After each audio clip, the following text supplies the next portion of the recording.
Today is a day of celebration. Amen. Are you happy that you are still alive today?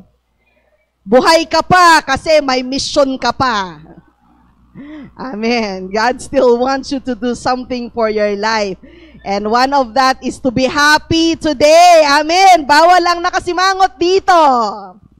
Praise the Lord. Dahil lahat tayo ay mga anak ng Diyos na matagumpay. Amen. Are we ready for the word today? Hallelujah. Let's sit erect. Amen. Fasten your seat belts. Don't go anywhere. Let's offer this time to the Lord in prayer. Amen. Hallelujah. Praise your wonderful name. Oh, dear God, truly that we are joyful for your presence in our lives. You said in your word that if we draw near to you, you will also draw near to us. Lumalapit kami sa iyo, Panginoon, sa araw na ito. Dahil nais naming maramdaman ang presensya mo sa aming buhay, O God. And O Lord, today we just come at the altar of your feet to surrender our lives to you as a holy sacrifice. We give our praise, our worship to you, O Lord, and may our lives be a sweet aroma to your throne. Panginoon, panahon upang makinig kaming muli sa inyong mga salita. Lord, indeed, your words are sweeter than honey. They are more precious than gold. It is, O Lord, our construction manual on how we should live by and grow by in our Christian walk. Mangusap ka nga po sa aming kalagitnaan sa araw na ito. And we ask for your Holy Spirit, O God, to prick the innermost parts of our being, that we may be transformed, renewed, and washed by your word.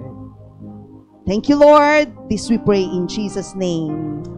Amen and amen. Palakpakan natin muli, Panginoon. Hallelujah.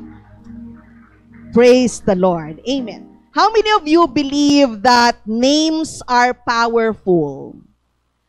Ano bang mga ipinangalan ng mga magulang ninyo sa inyo? Did you try to research the meaning of your names? We're going to be talking, well, just in my introduction about names, but let us remember that names are powerful because they declare who you are. If your name is Bella, which means beauty, diba? Then your name is declaring that you are beautiful. If you name your pet, your cat or your dog Fluffy, then you are declaring that your pet is what? Healthy, fat, hairy, or fuzzy. Kung ang isang tao ay binansagan mong palito, bunjing, tapachingching, o burdagol, no? Meron kang imahe na gusto mong ipahiwatig o ideklara. So names are powerful because they declare who you are. Amen. Today, I want us to travel back to our summer camp and have a second look at the different names that you have chosen and declared for your groups. Okay bang magbalik lakbay sa ating summer camp? Yan. For those of you who did not come to the camp, I want you to know that the campers were grouped into 4. So separated into 4 groups, and each group chose a name that would best describe their team. Okay. So sa inyong mga nandoon, to you campers who were there, I know that your names were not just random names that you picked up out of nowhere. I know that the names were well thought of. Yung iba sa inyo, nag-research pa talaga, nag-Google pa. You prayed for it, and they come out very beautifully and very meaningfully and powerful. And so right now, what I would like to do on the first part of my preaching is I would like to call on representatives for each group. And I would like each of them to tell us what their group name is. We are going to describe and discuss the meaning of their name and why they chose that name for their group. Ganito kasi yon. Noong camp, masyado tayong busy na nagkakantsawan, wala nang nakikinig doon sa mga sinasabi. But, you know, Pastor Lorna and I were taking down notes because they were very beautiful. And I don't want any of us to miss those names, no? 2 weeks ago, tapos na ang summer camp, but I believe that God still has a message for each of us pertaining those names that were picked and chosen. So are we ready, church? Okay, I would like to call on, hallelujah, representatives for each team. Sir JM, Sir Dwight, Sister Anna, and Sister Jonaline. Come on up and join me on stage. For the prize is right. Ayan. Okay, hallelujah, praise the Lord. Yes, lahat kayo dito na. So each one are gonna take the microphone and they will be discussing, describing to us what those names mean. Okay? Praise the Lord. Is everybody paying attention? You are my co-preachers for today. Praise the Lord. Hallelujah. So palakpakan naman natin sila. Amen. Metanoia, hep. Andiyan pa ba kayo? So, our group name during family camp is Metanoia. So, tanggalin nyo na yan kasi pinalitan ko na. Hindi, for us to know what is the meaning of Metanoia, so we select the group, it's because napakaganda ng ibig sabihin. So, Metanoia, if you go in the Greek word, it means repent. Okay, class? Repent. So, what is the connection of that in our camp team, the metamorphosis? So, if we know the metamorphosis is about transformation, right? So, connection of repentance to the transformation of our lives. So, makinig po kayo. So, we believe that the gospel is God's power to save people's lives. Amen? Amen? So, and the only way to experience the power of the gospel is to respond to it through humble repentance. So, repentance is the key to the saving work of God. It is called of the gospel. It says in Mark 1 verse 15, "The time has come," he said, "the kingdom of God is near. Repent and believe the good news." So John the Baptist called the people in repentance. And also Jesus called the people in his time repentance. That show clearly that without genuine repentance, why genuine? It's because there is a fake repentance. So remember that, church, genuine repentance, because there is a fake repentance. Fake repentance is nagrepent ka but hindi ka nag-transform. So, genuine conversation, it shows clearly that without genuine repentance, no genuine conversion, no genuine encounter with Christ, no genuine salvation and deliverance, and no genuine transformation. So, repentance means turning from sin and turning to God. Amen? So, kala nyo metanoia, wala akong hinanda. So, repentance is changing the way you think. So if you don't change your mind, you have not repented genuinely. Repentance is the way to all that God has stored for you. The message of the cross becomes alive and only through genuine repentance. Genuine repentance leads you to genuine transformation. And last verse, Mark chapter 3 verse 8, produce fruit in keeping with repentance. Question, what is the fruit of repentance? Hindi nyo alam, genuine transformation. Thank you so much. Good morning, church. So, our actually group name is what we call Metamorphic Minds. And so, sabi nga ni Pastor JM,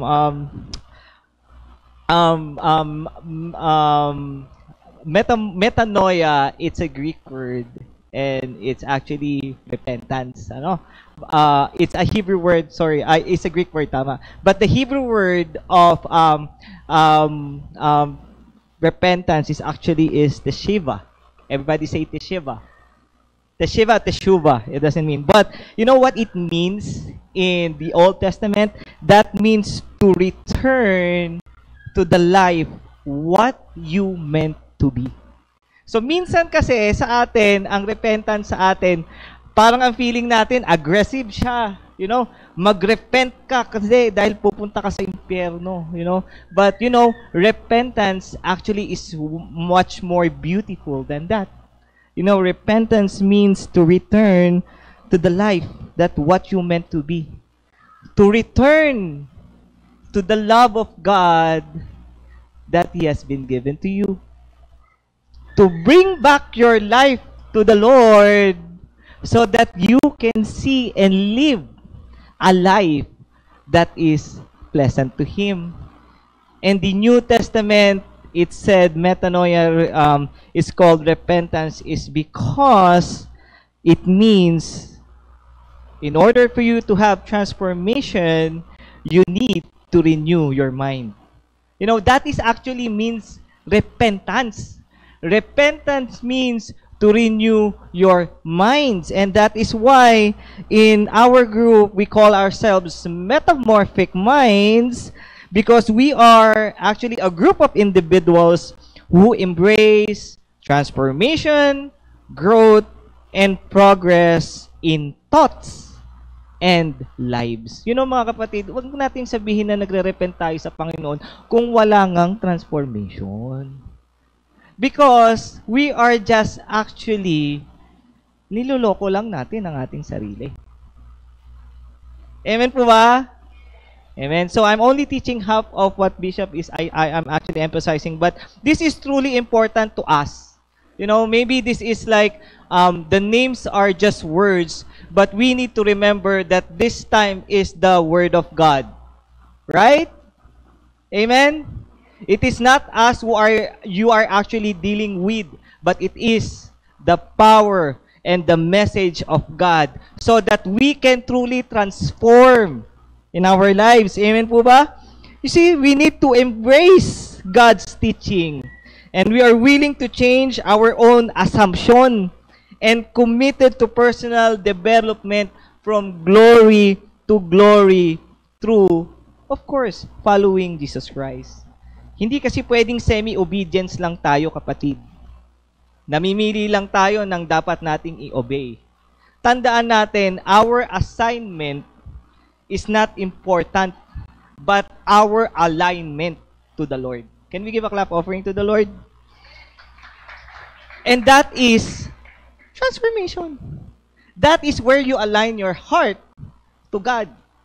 Gusto nating ma-receive ang blessing sa ganitong bagay, hindi naman natin ina-align ang ating sarili sa Panginoon. That is why metamorphic minds have some core values, adaptability, embracing change and growing resilience with the help of course, the Holy Spirit. Growth-oriented. Dapat, pag ikaw ay nagtatransform, pursuing biblical knowledge, self-improvement, and willingness to have, what? A matured attitude. Amen? Minsan kasi, kung sino pa yung nagsoserve, sila pa yung matitigas ang ulo. Ang tagal na nila sa pagiging Kristiyano. But, there is no metamorphosis eh. Kasi walang repentance. Wala palang renewal of minds. Ano pa? Of course, yun nga, isang core value is, of course, it's self-transformation. Embracing the process of change. Learning from experience and practicing the daily Christian living. That is truly what repentance, metanoia, transformation meant. Amen? So, magkamoto tayo sa ating sarili. Can we say this? Transform your mind, transform your life. Amen? That is how we live from glory to glory to glory. Amen? And this is actually, we actually get it from the verse in the Bible on Romans 12 verse 2, a very popular verse. Do not conform to the pattern of this world, but be transformed by what? By the renewing of your mind. Then you will be able to test and approve that God's will is good, pleasant, and perfect will. So how can we actually see and test the will of God by renewing our mind. Kapatid, repentance is transformation and of course, renewing your mind. Hindi ho pwede na gusto mong magbago, pero semi-obedience naman ang ginagawa mo. Masyado kang picky sa pagka-obey sa Panginoon. If you want to obey the Lord, if you want to really have a transformation, not on the outside but on the inside, renew your mind. Metamorphic minds. Palakpakan po natin ang Panginoon. Hello, Chrysalis Grace! And hello to other groups. Hindi ko na po isa-isahin dahil ako'y magpo-focus sa aming group name. Okay. So, ang aming pong group name is Chrysalis Grace. Alam po ba natin kung ano po ang Chrysalis? Okay. So, ang group name namin, bago ko sabihin yon, ang group name po namin ay kinuha namin sa stage or life cycle ng butterfly. So, hindi na po ako lumayo sa metamorphosis. Okay? So, Chrysalis, okay, is, or pupa, okay, yun na po yun. Another term for chrysalis is pupa. So, this is the stage where caterpillar transform into a butterfly. So, ano ba yung representation sa atin nun? So, this represents spiritual awakening and inner development. So, dito sa stage na to, we can be renewed, which we develop our patience sa spiritual growth. Kasi dun sa chrysalis na yun na part, naghihintay ang caterpillar na matransform sa butterfly. So, sabang sa paghihintay na yon, anong kailangan natin? So, we have to be patient. Okay, next. And it is the trust in the process. So, habang tayo ay nasa madilim na pagsubok, mga trials, so we have to just pray to God, give it to the Lord kung ano man yung pinagdadaanan natin, and trust the process na ibibigay ni Lord sa solusyon sa problema ninyo. And last is emerge in renewal. And when the caterpillar becomes butterfly, so just as butterfly emerges with wings, ready to soar, we too are called to live out our faith boldly, beautifully, and freely. So, malaya po tayo. So, habang nasa proseso na ito, we have to seek divine grace to our Lord. Kaya kinuha namin po yung grace. And to guide in our spiritual journey and surrender to improve your growth. And our supporting verse for Chrysalis Grace is found in 2 Corinthians 5:17. Therefore, if anyone in Christ, the new creation has come, the old has gone, the new is here. Amen. Hello, Impact Igniters! Ayun. So, we are the Impact Igniters. Kung nakinig kayong sa kanilang tatlo, it is about transformation on your own. So, sa amin naman, Impact Igniters, ilang taon na tong church? Magi-11. Hindi pa rin ba kayo natatransform? Right? So, we're here, Impact Igniters, under the book of Luke, chapter 12:49 says, where Jesus says, I have come to bring fire on earth, and how I wish it were already kindled. So this verse speaks to the transformative power of the Holy Spirit and the desire for its impact to be fully realized. So, sa tinagal-tagal mong Christian, may nabago na ba sa'yo? So to be effective Impact Igniters, we have to adapt and evolve through the teaching of our Lord Jesus Christ. By embracing the commandment of our God, we can ignite one another. Dapat tayo na ngayon yung nagbibigay ng fire sa mga hindi pa nakakilala sa Panginoon o kaya sa mga taong nangangailangan para ma-lift up yung spirit nila. That's why we call our group Impact Igniters, because the transformation is already within us. So we just need to ignite and to also impact others. So kami, ang impact igniters, ang transform na may impact.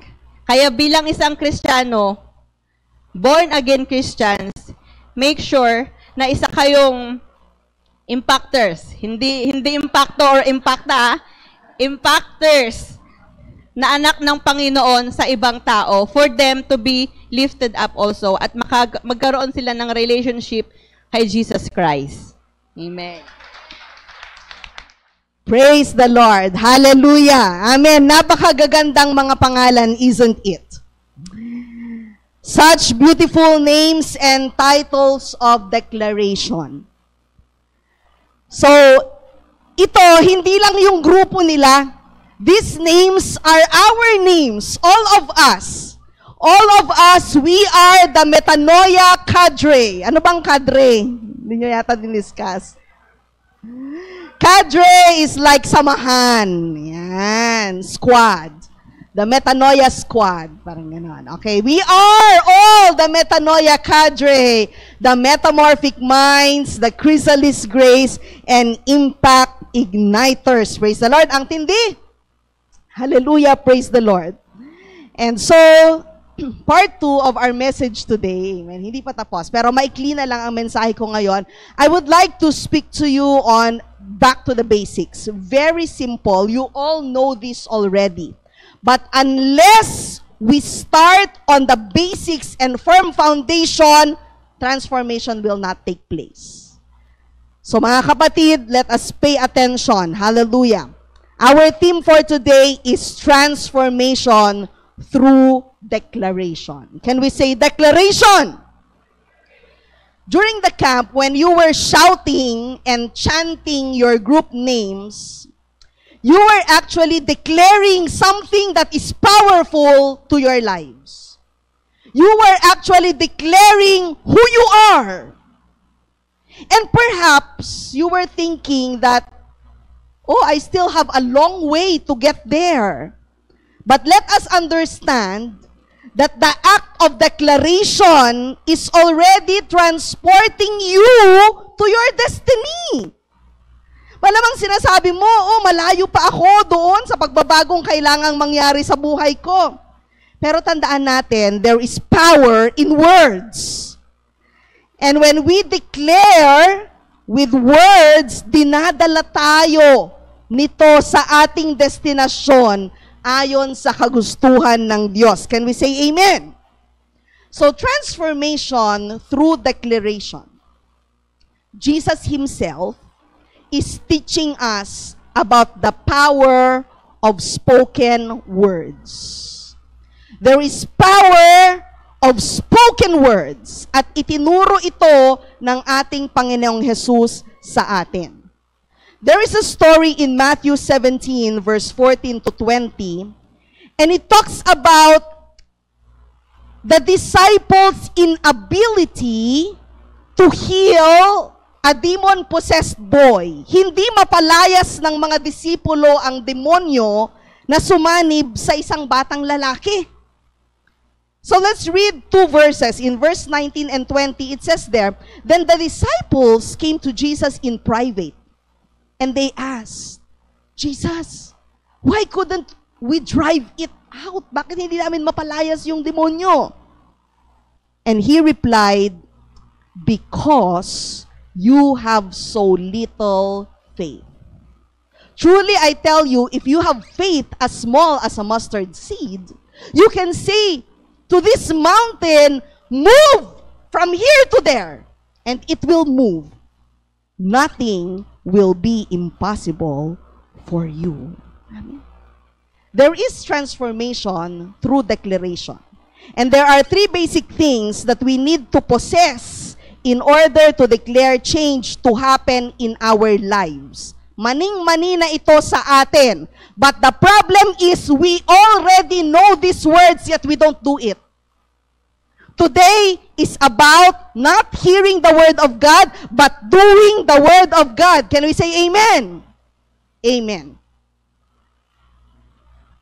First, we need to believe. So the disciples were speaking to the demon to go away. Rebuke sila ng rebuke. In the name of Jesus, come out! But why couldn't they drive the demon out? Anong problema? Anong sagot ni Jesus sa kanila? Because you have so little faith. So mga kapatid, transformation, ang tunay na pagbabago, begins with faith. Faith is the noun. The action word is believe. Nagets nyo? So, believe, anong paniniwalaan natin? We have a lot of beliefs. Tayong mga Pilipino, right? Ang dami ninyong mga superstitious belief. Bawal magwalis sa gabi. Ano pa? Bawal magtapon ng tubig sa labas. Pag gabi, baka may masabwagan kang bari-bari, ani-anito. Naalala ko, Sister Miles, sabi ko, saan kaya ako iihi? Sabi ko sa camp, diyan ka na, Bishop. Sabi nung isang sister, hindi ko nasasabihin. Basta magbari-bari ka.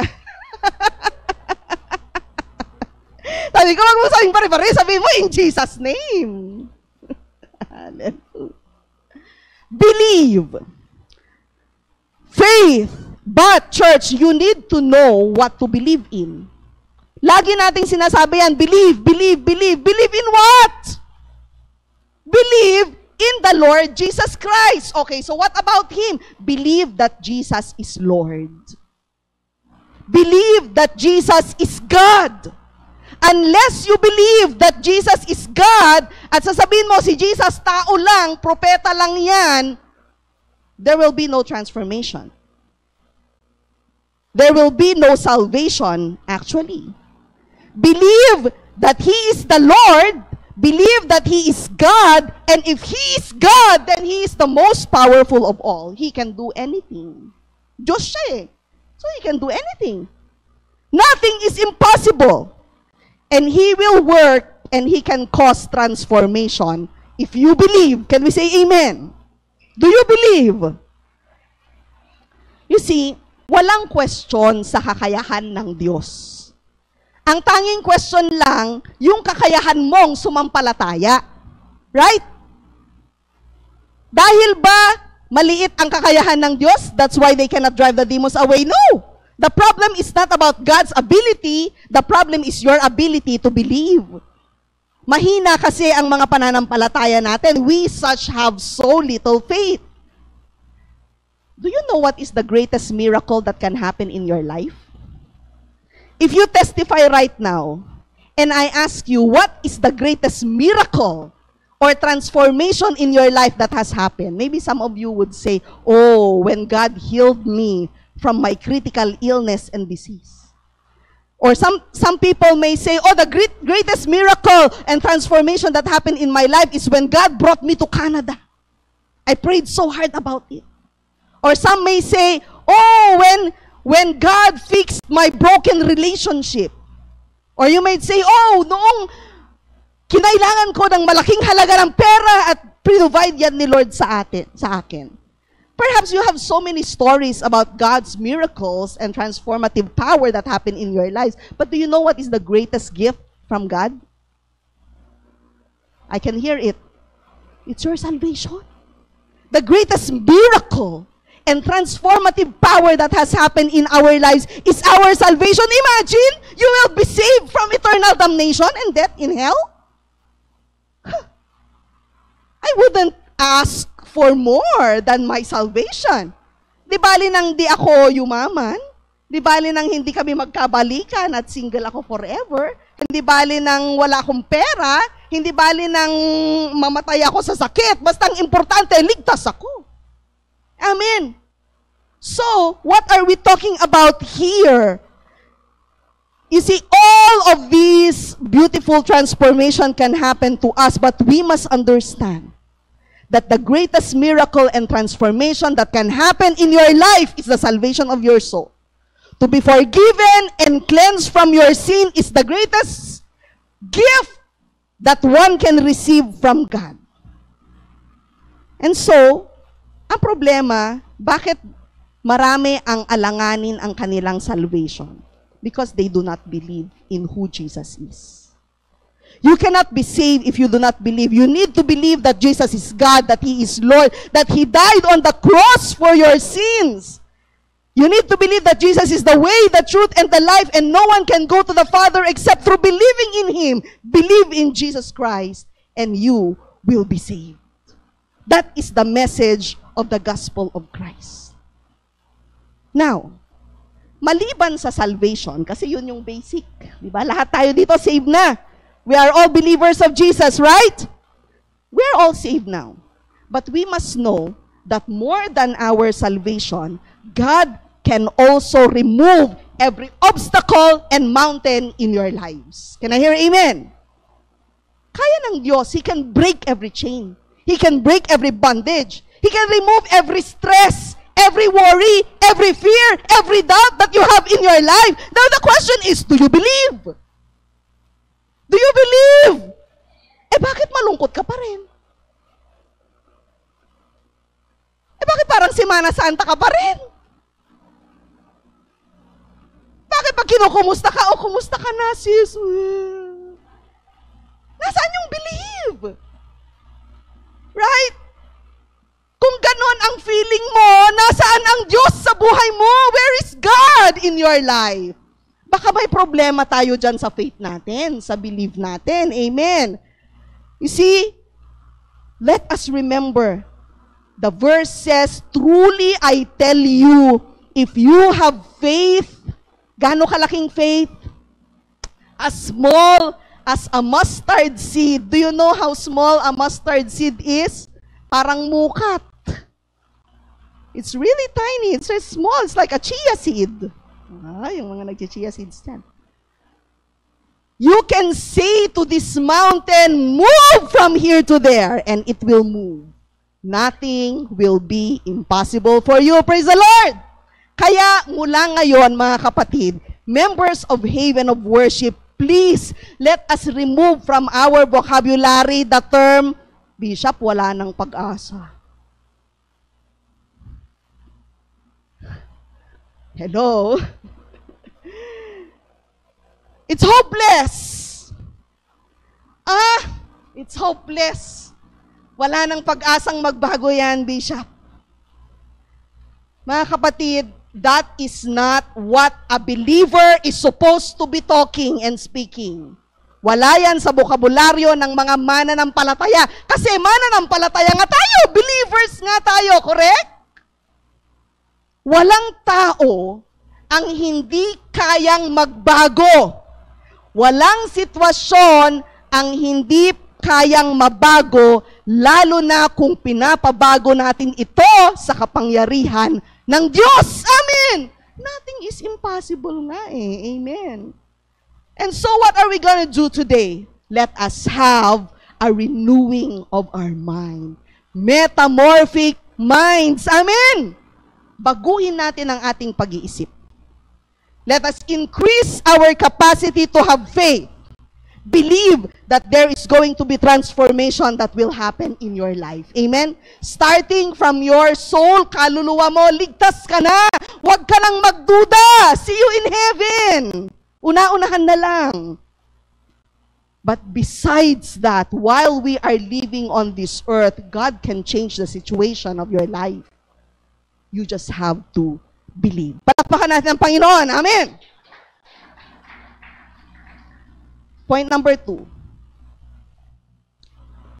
Repent. Metanoia.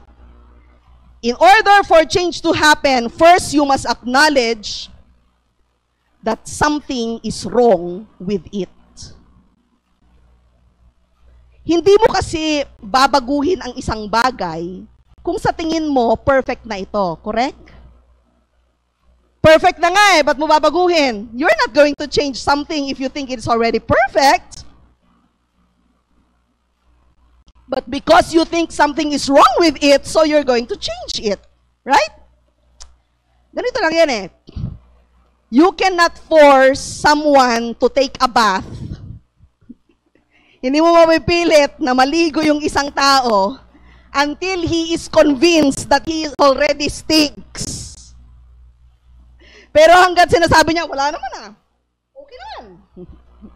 Hindi mo mapipilit na maligo yan o magkuskus ng Rexona.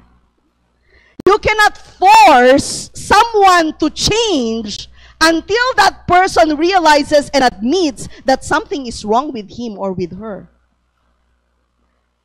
Yes, many people want to be saved.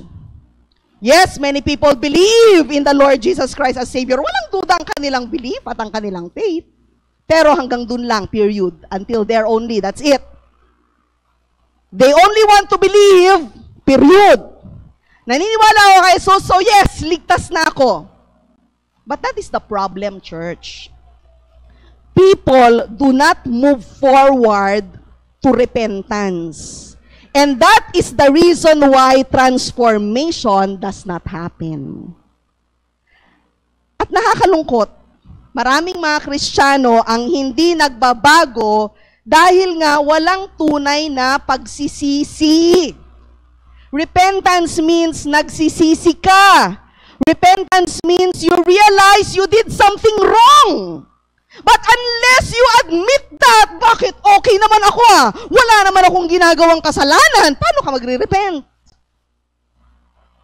It's so hard for people to admit their faults. And so, the application of the word repentance is its connection to sin, kasalanan. Yan ang kakambal niyan. Magre-repent ka kasi may kasalanan ka. And unless you realize and acknowledge and admit that you are a sinner, you can never repent. You will never leave that sin. Hindi mo iiwan yung kasalanan na yon. You will never give up that bad habit. You will never change that bad attitude or behavior kasi in the first place, you think that there is nothing wrong with it. But you see, it is the work of the Holy Spirit that convicts us of what is right and what is wrong. If you are truly saved, the Holy Spirit is already inside of you. And what is the work of the Holy Spirit? That is to convict you. Para pakabahin ka. Para panginigin ka kapag ikaw may nagawa kang kasalanan. But if there is no conviction in your life, if there is no working of the Holy Spirit, your salvation is question mark. Baka hindi ka ligtas. Bakit hindi ka nakukonvict ng Espiritu Santo? Ilang beses ka nang nakarinig ng sermon. Ilang beses ka nang kinorner sa office para kausapin. Pero walang pagbabago sa buhay mo. May problema sa salvation mo. Walang Espiritu Santo sa buhay mo na nagko-convict sa'yo. But if you are truly saved, the Holy Spirit is in you, then you will fear and tremble whenever you commit a sin against God. And this will cause you to repent right away. Tanungin nyo, saliksikin nyo ang mga sarili ninyo. Bakit walang pagbabago? Kasi walang repentance. Kasi walang Espiritu Santo na nagko-convict sa atin. Baka hindi talaga tayo tunay na naligtas, mga kapatid. When the Holy Spirit convicts us, we must act on it. We must not harden our hearts. We must allow the Holy Spirit to crush us and to lead us to sincere repentance.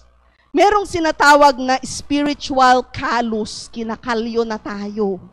Manhid na. Kasi hindi na nakikinig sa dikta ng Espiritu Santo. Yun ang nakakatakot. That is why, what was the prayer of King David? And take not thy Holy Spirit from me. Because if the Holy Spirit has already left you, that's it. You cannot distinguish anymore what is right and what is wrong. There is no more conviction. Then you will just keep going into darkness and into sin in your life. But as long as the Holy Spirit is in you, you will be led to walk in the light. And that is through repentance. It doesn't say here that we are, once we receive Jesus, we are already perfect. No. We still live in this imperfect world. We are still vulnerable to sin. Tsaka lang tayo hindi magkakasala kapag na-meet na natin si Jesus face to face in our glorified state. So even for us Christians, even for us pastors, temptation is everywhere.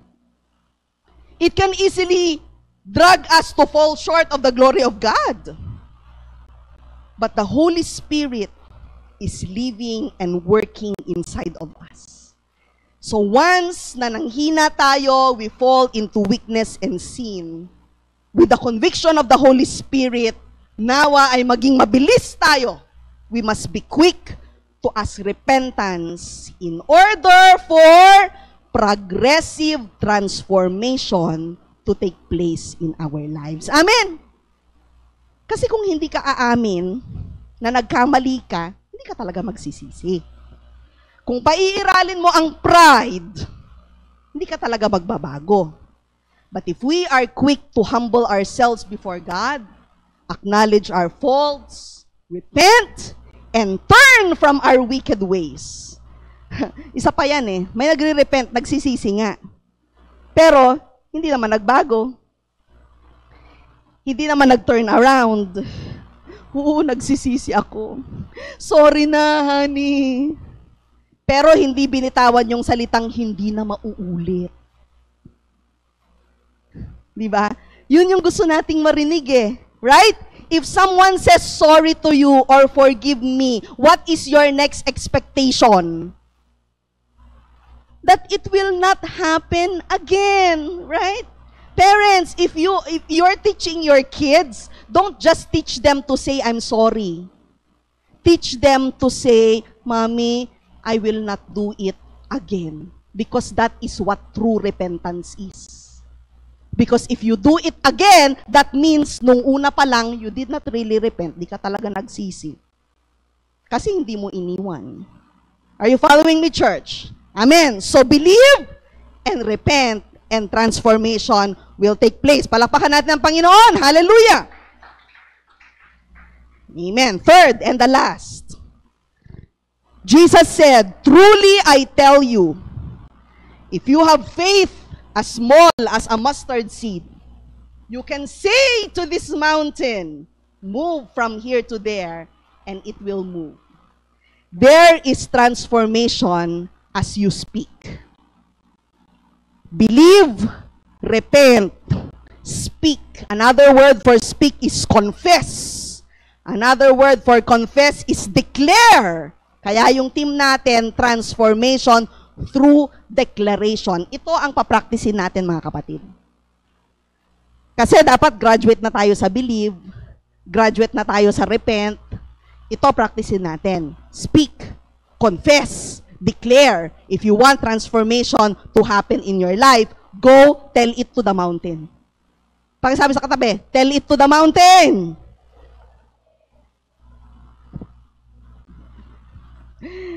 May game yata tayong ganun, no? Shout to the mountain. Nalala ko yun. There is a big difference between thinking and speaking. When you are thinking, the idea is only kept inside of you. Nandyan lang sa utak mo eh. It's not revealed. It is kept inside of you. But once you speak, the idea is not just kept inside of you, but the idea is being released and it is being activated. Words are powerful. In fact, gaano ka-powerful ang words? Everything came to being because of words. Because of the Word, capital W, who is Jesus Christ. Ang ganda ng description kay Jesus, Jesus is the Word. Wow! Isn't Jesus powerful? If He is described as the Word, therefore words are powerful. Hindi lang natin nakikita how powerful words are, but words are powerful. God spoke the Word, and He said, let there be light. Woo! And there was light. God spoke the Word, and He said, let there be moon, and stars, and trees, and fish in the sea, and living creatures. And all of it came to being. When God created man, did He use word? Okay, He said, let us make man in our image. But while He was saying the word, He was forming man with His hands from the dust of the earth. But this is something special. among all the creatures, it was only man whom He has given the ability to speak. Meron bang nilikha ang Diyos maliban sa tao na nakakapagsalita? Parrot.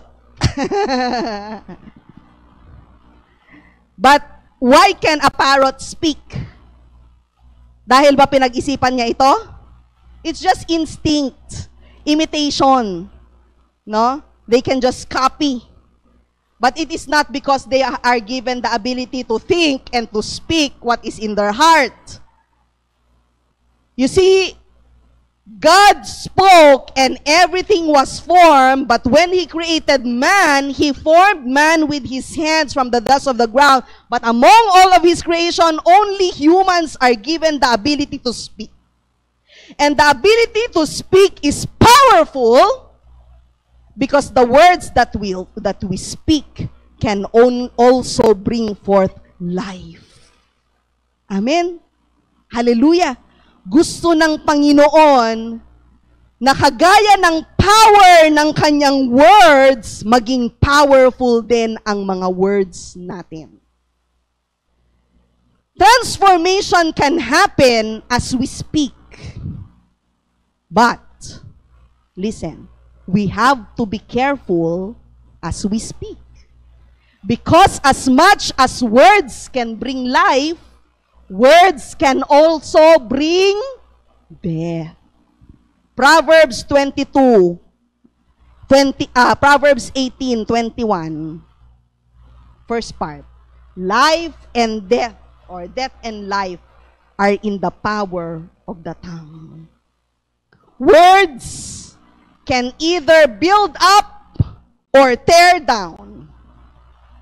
Words have the potential to bless, to give life, to bind, to loosen, to rebuke. Words are not only instructive that can bring forth life, words can also be destructive. Pwede ding sumira ang mga salita. Jesus was an example to this. When Jesus spoke to the fig tree, you know that story? In Mark chapter 11, Jesus saw a fig tree. Oh, itong fig tree na ito, walang bunga. Walang pakinabang. This fig tree is useless. It doesn't have any fruit because Jesus at that time was hungry. And what did Jesus do? He spoke to the tree. Jesus cursed the tree. And when the disciples came back, the tree withered and died. That's how powerful words can be.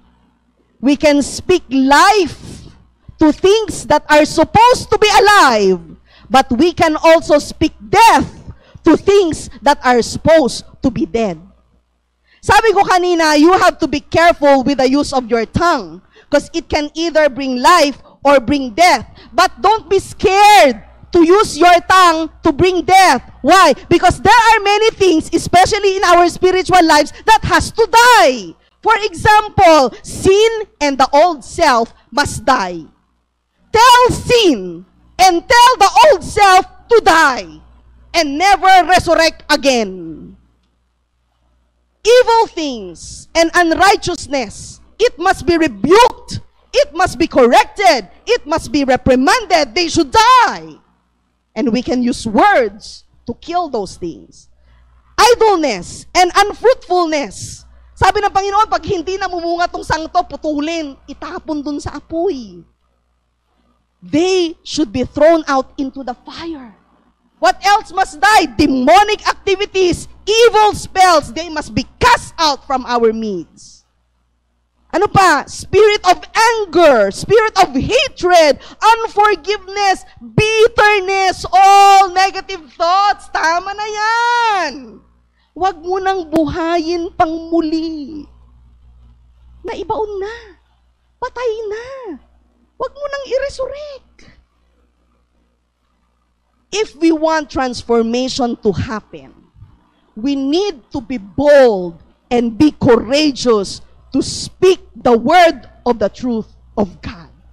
So that once and for all, that evil thing would die and be buried. Can I hear amen? So may mga bagay sa buhay natin. There are things in our lives that need to die. You and only you knows what that is. If you want change, we cannot stay at the level of sugar coating anymore. Sabi ni Sister Jonalyn, ilang taon na ang church natin? Mag-i-11 na tayo. Bakit wala pa ring pagbabago? Kasi puro sugar coating. We don't speak the truth in love. We don't rebuke. We don't correct. But a growing up child must be corrected and must be rebuked by the word of God. Otherwise, there will not be change and transformation in the life of that person. Hallelujah! Because in fact, the word of God is fierce. Sabi ng prayer ni Sister Miles kanina, the word of God is likened to even sharper than a two-edged sword. Alam niyo yung two-edged sword, double blade, magkabilaan. And when it pierces us, the word of God, when it pierces our heart, it pierces not only the flesh, it pierces up to the bone marrow of our spirits. So Jesus' fire, His word is destructive. Hayaan natin ang salita ng Diyos na sunugin tayo. Sunugin yung mga bulok sa buhay natin to purify us, to cleanse us from unrighteousness. Now, after the old is gone, patay na. The new has to come. We need to be born again and be renewed. Hallelujah. Chrysalis grace. With the grace of God, from a chrysalis, from a pupa, we need to be transformed and to emerge to a beautiful butterfly. You see, God wants to give us life. God wants us to walk in a new life in Christ. He wants us to soar and to glide beautifully and gracefully. Pero mga kapatid, we must not be satisfied with mere transformation just to look beautiful. Yung iba, lumilipad na ako. I'm soaring, I look beautiful and pleasing in the eyes of God. Pero sabi nga ni Sister Jonalyn, we need to be transformed with an impact. Tayo dapat yung transformed na may impact, may dating, may epekto sa iba. Nakaka-apekto para sa ibabuti ng lahat at ikapupuri ng Diyos. Now, in order for us to have impact, what can cause us to be impactful is when we confess and when we speak. Amen? Kung gusto natin talagang may impact sa buhay natin, we must confess.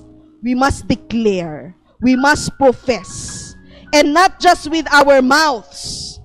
Kasi marami ang salita ng salita sa dila lang, pero wala sa gawa. True confession and true declaration is being manifested in our actions. Can we say amen? Amen, praise the Lord. Pero syempre nga, if we want to declare something, it will follow. Tulak ng dibdib. Tama ba yon? Kabig ng bibig. Tulak ng bibig, kabig ng dibdib. Nasasabi mo yan, how would I say that in English? Sorry guys. Whatever is said with your mouth comes from the heart. Why did you say that word? Why did you talk to me like that? Why did you answer me like that? It is because that is what you feel deep inside of you. Dito kasi galing eh. Right? Pag nag-aaway kayong mag-asawa, bakit niya nasabi yung salitang yun? Kasi yun yung nararamdaman niya. Yung iba sabi, galit lang ako. Oo nga, galit ka. Kaya mo nasabi, galit. So it all follows together, magkakasama yan. Yung iniisip natin, Yung nararamdaman natin, yung sinasabi natin, at yung ginagawa natin, parte yan lahat ng confession, declaration, and speaking. They all come together. Romans chapter 10, verses 9 to 13.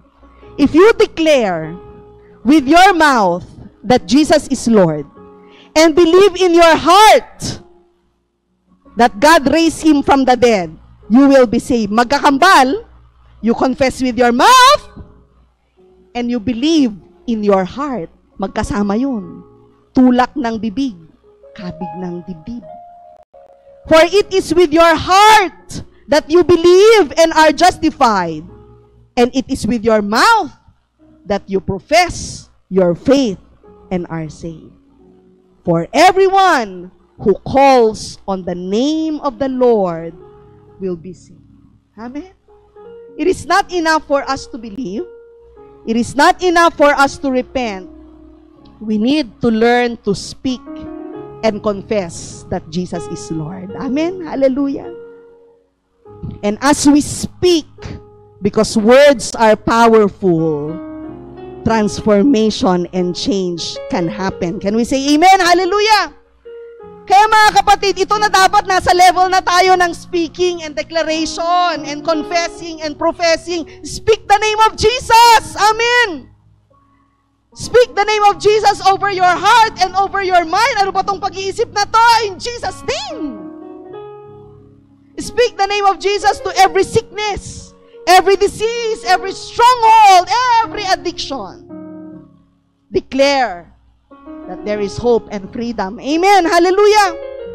Speak the name of Jesus over your fear and your anxiety. Ano ba yung bagay na hindi ka makatulog? Hindi ka makakain? Speak the name of Jesus. And any worry and depression. Amen. Shout Jesus to your family. Shout Jesus to your enemy. Yes, there is power in the name of Jesus. Amen. Hallelujah.